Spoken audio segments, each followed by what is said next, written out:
Hello, boys. This is White Pill Media, and welcome to the Trough. I know you boys are hungry. I know you boys are starved for content. Can we please go eat? I'm fucking starving here. I don't give a shit. Go wait in the living room.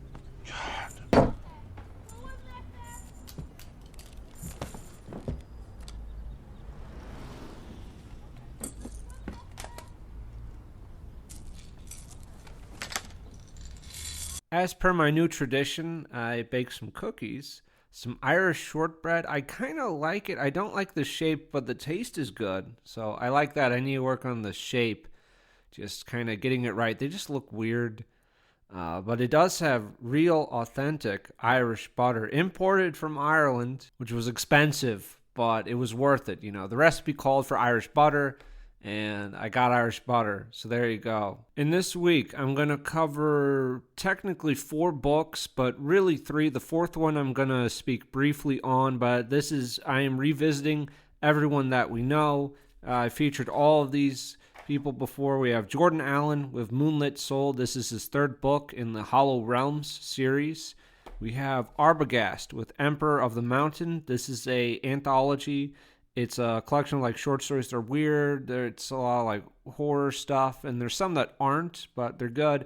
I also looked at Nocturnes, which is a collection of poems that he wrote. And poetry's not really my thing. I still read it. I like some of it. I think if you like poetry, you would enjoy it more. But there's still a few in there that I liked, and I'll speak briefly on those. And Toadstool is back. Toadstool is back. I'm really happy about that. They have a new website, which is great. Not the old website. Well, it wasn't the best, I guess, but like the new website is good. I really recommend checking them out. This is like just very cozy and comfy. I don't really love the word comfy, but that's what this is. It's very lighthearted and good. A lot of authors that we know in it, and the artwork, it's all tied together, and it's this very nice package. Also, I've started to kind of implement some gameplay footage in the background. I thought people might find that more interesting than just like the static images, so I'm playing with that. The gameplay is from Sons of the Forest. There should be an overview of that coming out in January. There's going to be several videos released at once. I'm waiting on just a few little things to get done. But once they're done, plenty of content's going to come out. But I also have a clip at the end for Sons of the Forest. It's supposed to be funny, so maybe you'll find it funny, but I'll put that at the very end. So I have links where you can purchase the books down below. Also, I have timestamps down below. If you just want to skip ahead to whatever, I'll have all the books broken up by timestamps. And we're going to go right ahead with Arbogast and Emperor of the Mountain. As I said, this is a collection of like weird short stories. Some of them aren't. Like in the intro, he mentioned 2 specifically, ATM and The Man from the Bleachers. These are exceptions. I like that they were included. I think they're good, but they stick out from the rest of the collection. So, and I'm not going to go into an incredible amount of detail for each short story, because some of them are just kind of small. It's like, how much can I really say about a story of this size? Also, these videos have been getting like longer and longer, which isn't necessarily bad, but I'm gonna be a little more choosy with what I'm spending my time on. And Arbogast, he's a writer that I've reviewed before. He has a book, Shanghai Horror. That was a like pulpy period in Shanghai in between like World War I, World War II. It was kind of a little Lovecraftian too. It was weird. Like I liked it. It was good. And I think he's mainly a contributor to the Bizarchives. Anyway, but he's a guy that we've talked about before. I like it. You know, if you like kind of pulp stuff, check out Shanghai Horror. And I'm going to have spoilers for all these stories, so keep that in mind. So the first story, Legend Tripper, this is about a man who lost his job during the pandemic, and he's looking for a purpose. He's looking for something to do, so he kind of has spent a lot of time online. He's looking up like cryptids and monsters and trying to piece together like these weird murders into something. And he's specifically looking for the Mothman, right? So he goes around to he drives around the country, and he goes around these murder sites, and he's trying to like, okay, this has this sign, and that sign, but not the 4th thing. Therefore, the Mothman couldn't have done it. So at the end, he does find a new murder site, and it does have all 4 signs that he's looking for. and he finds the monster, right? He finds the monster, and then he gets like this impulse later to like commit suicide because that's kind of like its power. And like I thought this was fine. Most Unfortunate Man. This is about a security guard named Clyde. He's this obese loser who lives with his mom. He's just terrible and pathetic and lazy, and he's just a terrible worker. He's always slacking off to go look at his phone. But the place that he's guarding, there's a bunch of weird stuff that goes on there, and he doesn't even really notice it because he doesn't pay attention to anything. And it turns out this building is actually built on this grave site, and this crazy like German, maybe Romanian guy shows up to resurrect his dead grandfather, in this like weird like witch ritual. And this is funny. It's a little dark. Clyde ends up getting killed, but I liked it. Emperor of the Mountain. So this is one where a young girl is missing. She is missing in the woods, and the entire town has gone out to look for her. And it's been a few days, so people are starting to think that maybe she's dead. At this point, like they would have found her if she's alive. So our main character is Ryan, and while they're out looking, he's with this one guy, Woody. Woody's kind of they're friends, and he sees this message on the trees: "You are in the Emperor's woods. Walk carefully." Right, and then they keep going long after the other searchers have gone home for the night, and he smells this weird smell. It's like rotten and I think kind of sulfuric, and they find a young girl's clothes underneath an oak tree, like ringed around it, and they find another sign from the Emperor, and he gets a history from Woody about missing people in the woods and like people in the past. Like there's this one professor that investigated the Emperor of the Mountain, and he went like crazy, and then he disappeared in the woods, and they eventually go to the girl's parents' house, and they find both the parents dead and that they've committed suicide. And like the girl's parents sacrificed her, and at the end they go out there the next day, and Woody like sets him up, and he leads him into the woods again, and the same message from the other night has now changed, and Woody just walks away, and as he does, Ryan is like overcome with this sickness, and he's dying, and the Emperor of the Mountains come to gloat at the end, and like there are like two pairs of shoes that show up. One is like pink, like girl shoes, and the other is like older, kind of nicer dress shoes. And I think this is supposed to be Kayla, the missing girl, and I guess the professor that was mentioned before. Master of the House. This is from the Bizarre Archives 3. I've read this before, so if you've read Bizarre Archives 3, you've read this one. I still, looked through it again. I liked it. It's still very good. And it's about this man, Morley. He is like this kind of nothing professor, and he goes out and he meets this, and he's like led to this old Japanese guy that was a part of Unit 731. They did a bunch of like pretty fucked up experiments when the Japanese army was in China. And this guy's like figured out how to get like human souls, right? So he's figured out how to get human souls. And now Morley has developed a taste for it. So when he goes back, he ends up finding this guy on the dark web, and they start hunting people down around the city and just consuming their souls. And eventually Morley betrays the guy because he thinks this guy's going to end up betraying him. So he wants to kill him first, and then he ends up getting caught, and he's like in an asylum later. Next we have The Depths, and this is about a series of tunnels underneath the town. It has a bit of history with it about like people throughout the different eras. Like some of it was used for like bootlegging, and then other stuff, and they're just like these creepy tunnels, and people like hear screaming and like crying sometimes from the tunnels, right? And this kid, Perry Jordan, he has come to this town to explore them, but he wants to record videos and just become famous through them, right? So I like this on page 77. Perry smiled into the camera with the knowledge that most YouTube celebrities maintained a chipper disposition. But as he goes down there, he starts like invoking all these like little rituals, and nothing's happening. He's not getting any signs, but he falls asleep. And then when he wakes up, he's gotten turned around, and he ends up running into a wall, and then another wall, and he literally gets boxed in down there, and just two bums on the surface can just hear screams. Pincushion Man. This is about a group of 6 people who contacted a medium to find out who's behind this series of killings, and they're all a little connected to these killings. All the 6 people involved, they're not like really connected, but they have some tie to the murder victims, right? We had a joke I liked on page 82. Because the city council had voted in favor of defunding the police department, the mayor was forced to fill the gap against the rising tide of crime by greenlighting funds to private security contractors and at least one private military company. Their group promised to use unusual and progressive anti-crime strategies. The wording appealed to the political inclinations of the mayor's handlers, none of whom realized that unusual and progressive anti-crime strategies included seances with the medium Olga Versenku. So they're trying to do that, but it's kind of serious because the medium actually does get in contact with this thing, and they think that the killer is not just a man, but just kind of this supernatural being, and that the killer maybe like is bleeding into their world slowly, like from this other dimension. Like he shouldn't be able to interact with their world, but he is able to. He's not just like possessing someone or something. And they do the little seance thing, and then the medium goes to sleep, and then the medium is killed.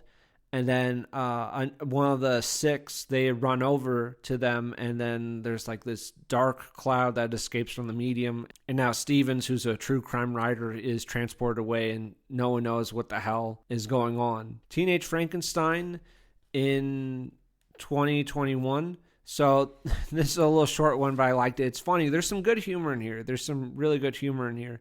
This is about a boomer who creates a Frankenstein. So a boomer creates a Zoomer. And the Frankenstein, he escapes, and he's just going around this college campus. One night, I escaped and found myself in a college town and on a college campus. I remembered that girls lived in dorms. Beautiful girls with young flesh and full lips and hips. I wanted them, so I started peeking into windows. I espied one girl, a blonde, sitting on the edge of her bed. She did not see me because she was busy looking at her computer monitor. She was barely dressed.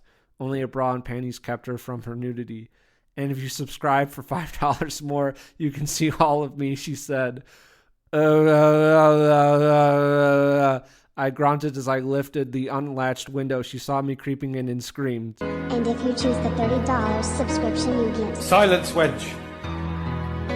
I do not wish to be horny anymore. I just want to be happy. He ends up killing her, and then he runs back to the scientist, and he says, make me look like a Chad so I can get to Stacy. And at the end, he ends up getting captured after he kills his scientist, and he's put on trial, right? And my public defender refused to meet with me. I never got to experience life, and I want to kill my cellmates. All they ever do is talk about trolls, Jesus Christ, and something that sounds like Sonic Chew. When I realize that this is the rest of my life, I scream and scream. It sounds like a grunt. Is he sentenced to 4chan at the end? Because that sounds like fucking hell, dude. That sounds awful. Jesus Christ. Funny, short, good. Horror of New Martinsdale. This is about these guys, they're digging and they find this ancient mound. You know, like a Native American like burial mound kind of a thing. There's some like around the country. And the town thinks that it was built by the Indians, and 2 guys come out there, Dr. Watley and Moorfield, and they go to examine it, you know, and like, what the hell is this? Because this is like bigger than like the ones that you would typically see, right? But as the day goes on and they're doing some digging, Moorfield becomes odd, and he's just odd for the whole day, and then, you know, they leave, and then the next day Whately goes to wake up Moorfield, and Moorfield's gone. He's left him this long letter where he talks about how, you know, he started hearing this voice and going like a little crazy, and he's getting all these visions and everything about the mound and like what was life back then, about like rituals that were performed in it and everything. So he goes off to chase down and find Moorfield, who's gone into it, and it's just weird and creepy, and like Moorfield is like suckling from some monster, and Whately's able to pull him out, but Moorfield ends up dying anyways. And then there's like this zombie outbreak with people dying, and the town just falls apart, and it's just it's just hell. Progeny. This is with a Dr. Volkov, and it's about a communist scientist in Africa who he wants monkeys. We don't know why at first. And he kind of like looks down on everyone around him because there are a lot of capitalists. It's a lot of Westerners. This is gross. But he ends up getting his first chimpanzee. He's getting his first chimpanzee, and he's excited about it. And I actually heard of this before.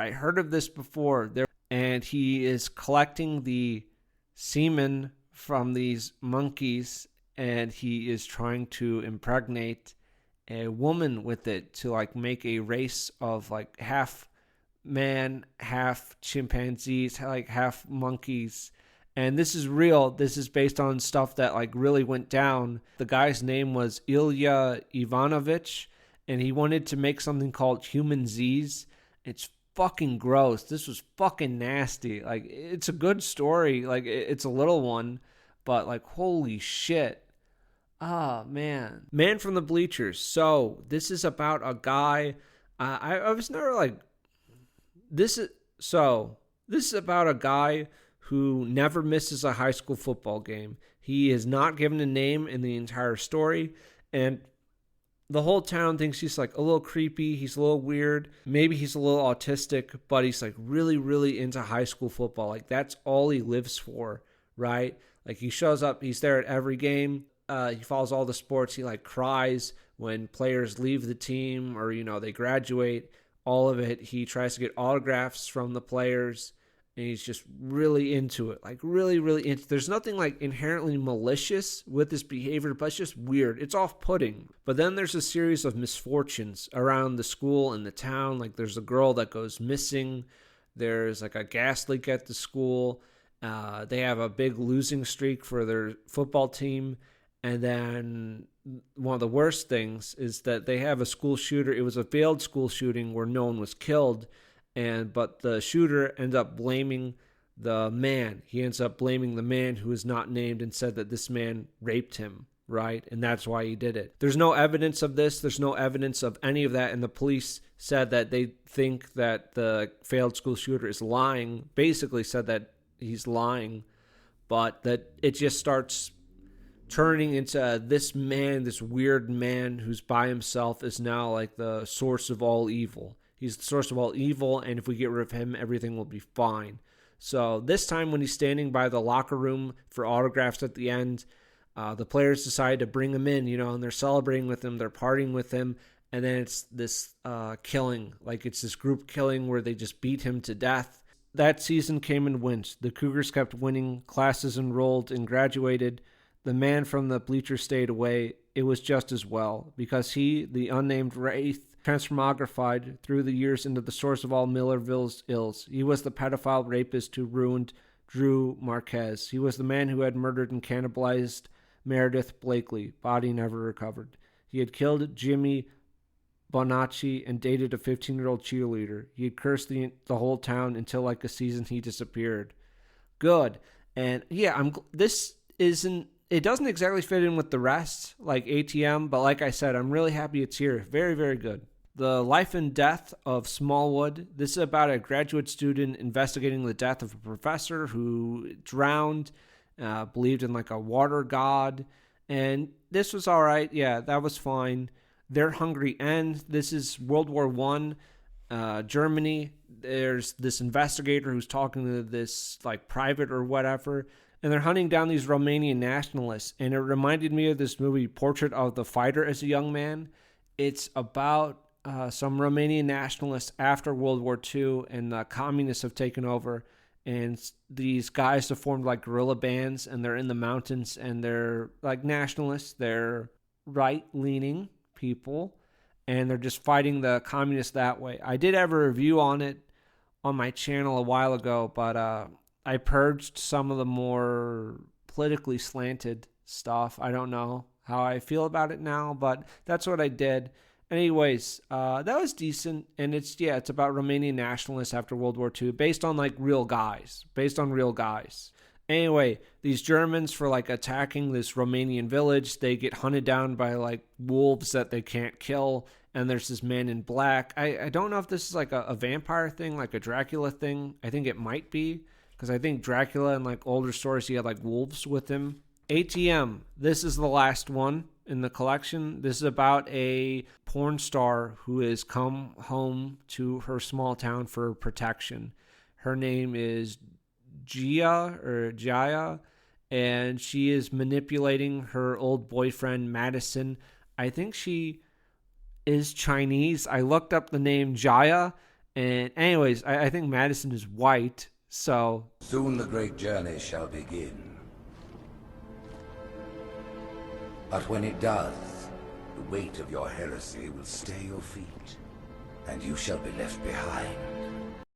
And Madison is really hung up on her. Like, all these years later, he's still very hung up on her and kind of in love with her, even though she's a bad person and used and abused him. She even made a video where she just humiliated him. Like, it's a thing where... It's a video where, like, she's doing porn and she's like with a lot of guys, and in it she's talking about how all these guys are better than her boyfriend, and she doesn't just say boyfriend, she says specifically Madison, and he's been obsessing over that all this time and just humiliated him. But she is back because she stole a bunch of money, and she got like a STD from one of the guys. She was like, hey, you have to have sex with this one producer, and she got an STD from it.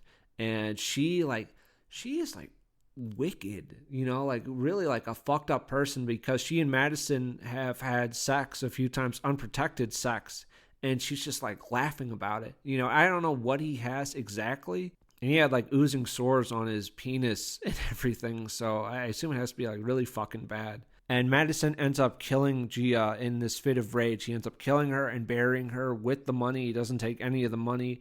And then later, a like hired killer comes into town, and they're looking for Gia. And that was fucked up. That was pretty fucked up, because like no money. I assume he has one of the really bad STDs, so he will carry that with him for the rest of his life. I don't even know what you do with that. Like, if you're trying to, like, you meet someone new, you obviously have to tell them what you have, right? And they would probably, not want to. Do you just date someone who also has an STD?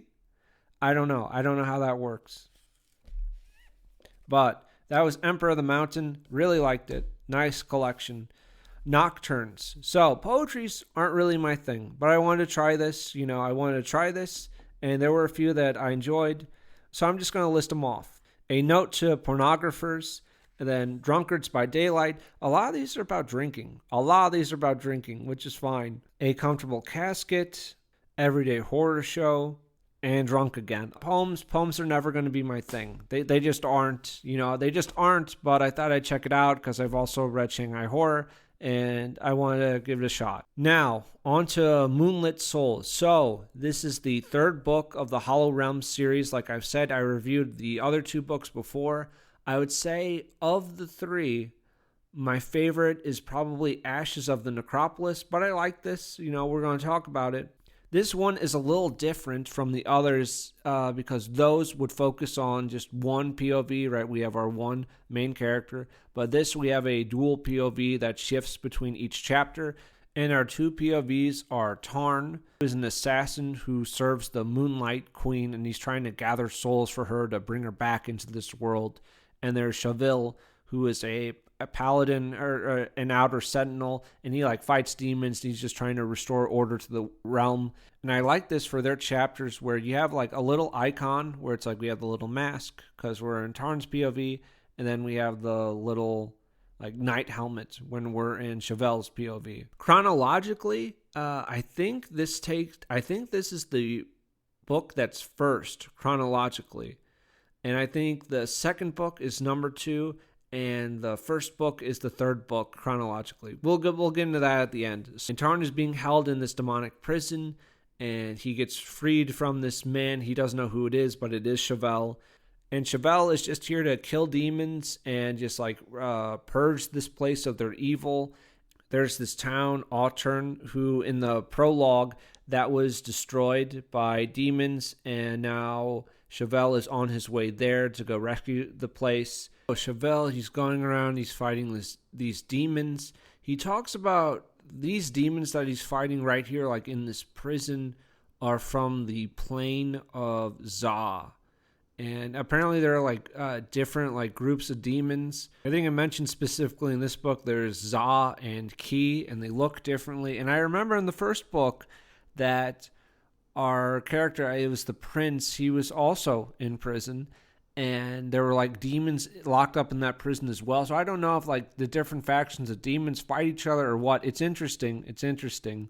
But Tarn's released. He goes back to his like little shrine thing for the Moonlight Queen. He meets some other people there, and he is given his task, and his task is to go bring the soul of Chevelle, like gather the soul. They're using souls to bring her back into the world, right? So Tarn is chasing after Chevelle. He doesn't know that Chevelle is the man who saved him because Chevelle was wearing a helmet when he did so.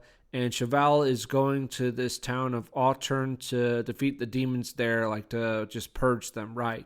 So they're going on their little journeys. Chevelle saves some people who was like caught in this like really kind of fucked up like geomancer scheme. And Tarn's in this forest and he burns some dryads alive. That was kind of cool. One thing with like the assassins, right? The assassins that I think it'll probably get fleshed out at some point, but like interesting questions. But it's like it says like, hey, go kill Chevelle, get Chevelle's soul. And it's like, who is deciding like who is killed? And are some souls more valuable than others? I don't really know. But interesting questions about this little cult around this Moonlight Queen. And is she good? Is she like a demon or like a god thing? I'm not really sure. And one thing about the town of Autern is that there's like this big enemy there. It's called the Fat Demon. It's literally just a giant fat demon with like acid boils on its body, and it gets mentioned a lot. I'm bringing up that it gets mentioned a lot because I'll talk about it later. But on page 83, we have my favorite character in the Hollow Realms series. My favorite character, and it's Alvaro. And Alvaro's back. He is the snake fuck looter treasure hunter guy, just scum of the earth, and he's back. And there's some nice artwork with him too. Nice guy, you know. He brought about the Dusk Era. You have to read book 2 to hear about that, but he did bring about the Dusk Era. But he's gonna work with Tarn to help lead Chevelle to his doom, and he'll get like some gold if he does. But Tarn has no interest in keeping his promise. So I said that the Fat Demon, he gets mentioned a lot. Like Chevelle had met earlier with a guy who was like giving him his assignments, and then just even Tarn has heard about this Fat Demon. It's like Fat Demon, Fat Demon, Fat Demon. And then in the other Hollow Realms books, like you would have like a series of like kind of like I guess mini bosses is the way to frame it, and you would fight these mini bosses, and then like the big kind of climactic fight. And this book's a little different, and we start the fight on page 91. Chevelle is fighting the Fat Demon, and it's like a few sentences down from the top of 91 we start, and then not even halfway through 92 the Fat Demon is dead and the fight is over. And I feel like just for how many times the demon was brought up, it gets defeated pretty fast. It isn't like a huge thing because I understand it's like a dual POV, so you have less time because you have to cut back and forth between the two. But this is like a page and a half, so I was expecting it to be like a little more, because it seems like, well, they talked about the Fat Demon quite a bit, but he went down like fairly easy. I guess I would have liked to see Chevelle like fight a little more, like struggle a bit more. But after the fight, Alvaro meets Chevelle, and it's great.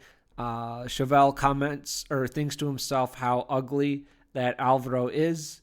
And Tarn has met Chateau, who is this flute player, and he is the one who asked the Sentinels to come and save the town. And he, like, there's a moment of hesitation, like he's thinking about it, but he decides he has to kill him just in case that this guy ends up tipping off Chevelle, and he can't risk that. I did like that Alvaro is seen later with the broken flute. I thought that was nice. That's a good little detail. On 112, we have some more like world of lore. This is interesting stuff. The Outer Sentinels feared that the end of the Dusk Era was drawing close.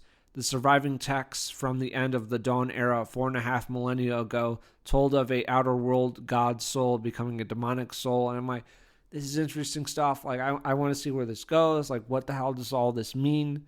Alvaro has betrayed Chevelle, and he starts singing. Alvaro breaks into song, singing the Ode to the Outer Sentinels, an encouraging song that was known across the land. Yeah, he's good. He's a fun little character, and he always just pops up. He's just this little rat fuck. I like him a lot. And like, we're told that there's something worse than the fat demon in the up ahead, like on the hill. So Chevelle is fighting like this human golem thing. It's like made of like dead human flesh. And this is also like a pretty like a faster fight. But I would say, like, it's not the climax like the other books. Like, the climax in the other books was, like, the big monster fights, right? Where here, it's really about Tarn's choice. Because Tarn sees, when he's, like, killing Chevelle after Chevelle's defeated the monster, that this is the man who saved my life, from the prison, right? But he still makes the bad choice, right? He still makes the bad choice when he doesn't, he has to, he's compelled. Like, I want to know, like, why he's so, like, enraptured with the Moonlight Queen, why he's willing to sacrifice everything for her.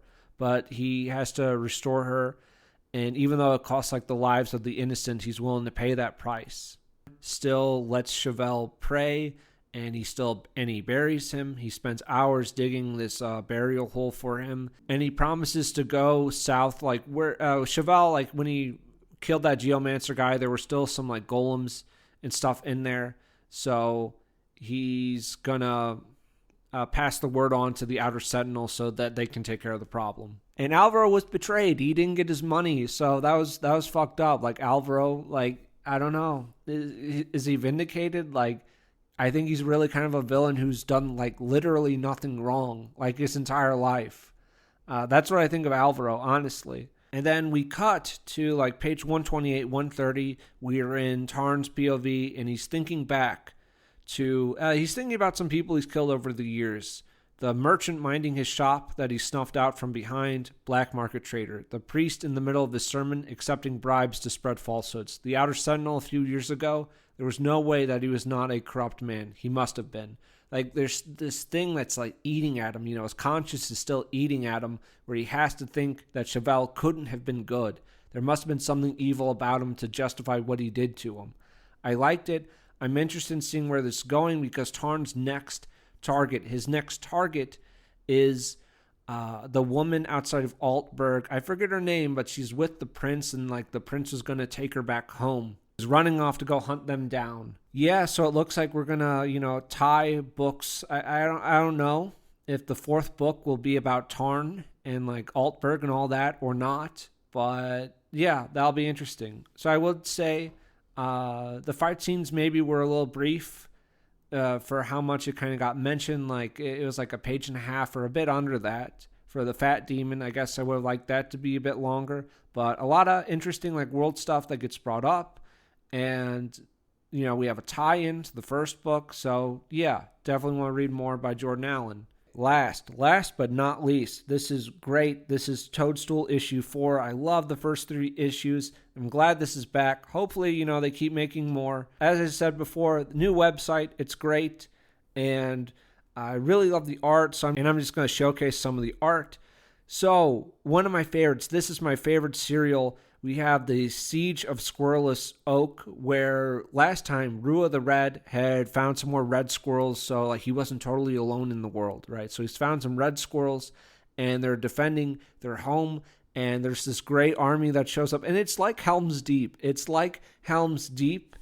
There's a part, because there's this great epic siege, like you even have like the little squirrel he has like his bow and arrow out, and he's like struggling to not let loose an arrow, and then he lets one go, and then all hell breaks loose. Something that I liked on page 7 was Rua heard the unmistakable sound of chopped rope and wooden levers snapping open. Catapults. Who had taught these Greys the secrets of siege warfare? They were far too primitive to build these on their own. Rua suspected it was those evil crow cultists, but there was no time to speculate. they defeat the Greys and they can rebuild. You know, they're going to be all right. They're going to rebuild. So I like this quite a bit. Clear Skies over Boca de Ina. This is another serial. This is about Arbogast. He's like the gnome, right? It's with Mythical Inc. I think that's what it is. Like, he has had some involvement with that, but he's going on vacation. But the spot that he's going on vacation to has been overtaken by weebs. And he went there as his child, and it was like this great time in Italy. And now it's been like warped and ugly and just perverted as well, because there's all these weebs around. And horror seized Snubgast's heart as he realized that these apparitions were not mythical beings of Fey origin, but humans masquerading as such. And not just any humans, but humans of the worst, most autistic kind, cosplayers. So they've taken over the town. They've essentially ruined it. And it used to be just this place for like, fairy creatures. Like it's like some octopus people. The I'm a retard. I don't know. And they end up getting the octopus people out of there. You know, they're able to pick up and start over somewhere else. So there was that. That was a nice little one. We have Summer Spirits Lost. This is by AJ Bell. And this is about some forest sprites. Like there's these, they look cool. I'll show that. And this guy, he's looking for his father. He's looking for their father, and he has like two brothers with him. And then they end up like dying. So he ends up going on this journey to find their father and like what the hell's going on. And he's even like falling apart himself, right? He's even falling apart himself. And he ends up accepting what's happening, that, you know, seasons change. Summer turns to autumn, turns to winter, and things have to die, and then they'll be reborn. And he has to go through that at the end. And this reminded me a bit of 9. You know, like the little cloth guys, and like they have souls and whatever. I don't remember if everyone dies in that. I think they did, or like 1 or 2 of them survived, but everyone else died. But it kind of reminded me of that. But yeah, this is a nice, cute little one. We have Clobbering Carl. This was about some gnomes that are fighting some goblins who, they like fight the goblins in this house. And the gnomes are on the back foot right now because the goblins have started using like stink bugs as like their air force. And that's kind of interesting. That's kind of fun. And they have the biggest gnome that they have is called Clobbering Carl, because he's just massive compared to everyone else. And they have this insane plan to saddle a cat and use this to kill all the stink bugs and goblins. And that's what Carl does. And they end up saving the house, and the family in the house can have a nice Christmas. So I liked it. I've read Prussian Hussar before. It was in Strife and Sublimity, which is a collection of short stories by V.H. Witt. It's definitely a recommendation. I have it on my channel where I talk about it, but I would go buy it before watching that. Anyways, I tried to put up a review of this on Amazon. Strife and Sublimity would not let me. I think it's because like some of the stories take place in like, you know, when communism was around, and I think I might in like the Weimar Republic. So I used the word like communist in a review on Amazon, and it got flagged. And no matter what I do, it won't let me upload a review for Strife and Sublimity. So that's very fucking gay, because I wish I could give it a review because it was good and I liked it. But that's unfortunate. Also, Aegeon 8, I think because I was putting up reviews at the same time, even though there weren't any bad words in Aegeon 8 like communist, it also flagged that one, and I can't leave a review for Aegeon 8. Anyways, enough of that. So I've read this before, and this is about a young German boy during the Weimar Republic, and his father gets him this gift of a nutcracker, right? And it's this little nutcracker, and the nutcracker comes to life at night, and he helps the boy, and he guides him, and his father is very sick, and his father ends up dying, and the nutcracker is able to like literally come to life, and it's like a man, and he leads him to safety where he can live on this German farm with these good people. And it was very nice. It was very like warm and good. I'm glad to see him in Toadstool. That was nice. Love that one. I love that one. And then we have Stork's Sojourn. Okay, so I've read from this guy before, right? I've read from this guy before, and it's like, this is a weird one. This guy does strange stories. I like some of it. It's kind of interesting. We're in the city of frogmen, And Stork is this killer. He hunts down, just kind of whoever he wants. He just likes killing, right? He just likes killing. And as he's like killing these guys, a part of this cult, these orange frogs, he's getting all these like images of the past of him like killing orange frogs from all these different eras and everything, and like fighting on these different battlegrounds, right? So they're fighting all over the all over. And he like sees this life, and like his life is just flashing before his eyes and everything. It's just so weird. Where he's like, he's defeated the cult, but then the cult is coming back, so he has to destroy the cult again because he's like getting souls for this god. I don't know. I don't really know. He's here by his Lord's whim, and he's like being permanently tortured by being forced to kill these guys. Yeah, it's interesting. Like, it's interesting. It's definitely weird. If you kind of like kind of metaphysical, like a bizarre stuff, I think you'll like that one. But I'm really happy to see Toadstool back. These were great. I love the art still. All the like cute little ads in there, those are great as well. And so I'm trying to have like a bigger batch of videos. They will all kind of come out around the same time, but I'm really pushing for before the end of January. That's what I'm really kind of gunning for. Otherwise, the next Trough video, there was a book I just finished. I decided not to include it in this video because I think these videos are going on a bit too long recently. I think they're a little too full, like the Trough is too full. But that was the Jackalopians by Mark Marlowe. And this was about, like, they're in Washington, D.C. There's this guy, he's like a conservative kind of right-wing guy. And he gets involved with some people that also like Donald Trump. And he ends up joining, like, this weird little group. And they worship a jackalope. And I have a lot to say about it. I am mixed. I am pretty mixed on it. I think there are some interesting choices in terms of like writing and telling the story this way, but I'm fairly mixed, and I kind of want to collect my thoughts more. I'm watching some longer media right now, like Hunter x Hunter. I started that. I am not really liking it. But I heard it's like, it has like apparently like a really incredible, well-written arc. So I kind of want to see that. I don't really know anything about it, but there's one guy I like. There's one guy who's like, that's literally me, and that's the Tonpa guy. I hope he comes back. That's it. Thanks for watching. White Pill Media out.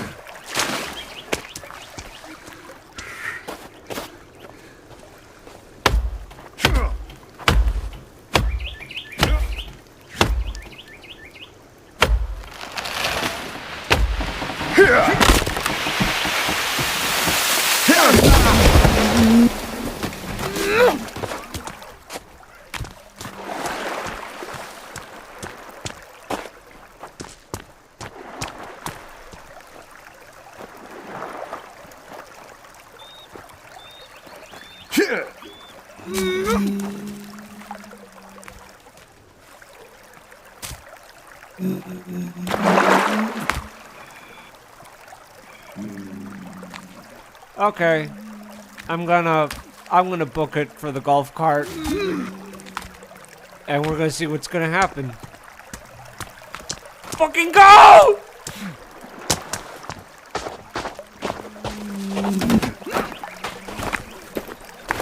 Go, go, go, go, go!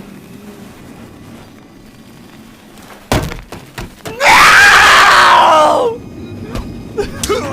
No! No!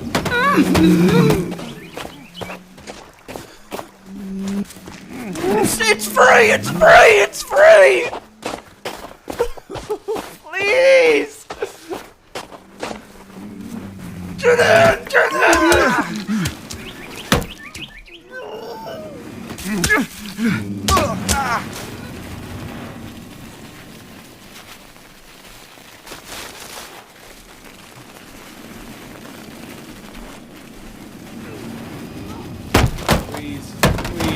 Please, please, please, please, please, please. No! No! Let him hit you free. Let him hit you free. Let him hit you free. Let him hit you. That's not working. That's not working, retard. That's not working, you fucking retard. How is this fun?